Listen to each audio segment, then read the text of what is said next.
हे अन्नाचा जो कण, एक कण आपल्याला जो मिळतो ना, हा एक दाना तयार करण्यासाठी त्या शेतकऱ्याला किती रक्त आटवावं लागतं ते फक्त शेतकरी झाल्याशिवाय कळणार नाही.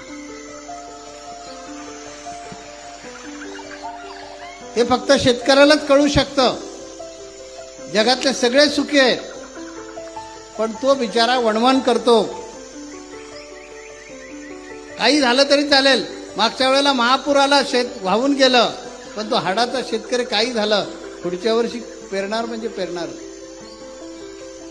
आवर्षण आलं, शेत करपून गेलं पाण्या वाचून, तरी करणार म्हणजे करणारच. तो आपल्या रक्ताचं पाणी करतो म्हणून आपलं अन्न मिळतं. हे लक्षात ठेवलं पाहिजे. आणि आपल्याला या अन्नाचं महत्व कळत ना, आपण सगळेजण उठतोय आणि शहराकडे जातोय. गावाकडे शेती करायलाच कोण शिल्लक राहत नाहीये.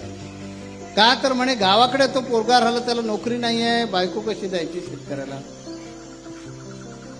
पण शेतकरी नसेल तर शहर पण जगणार नाही.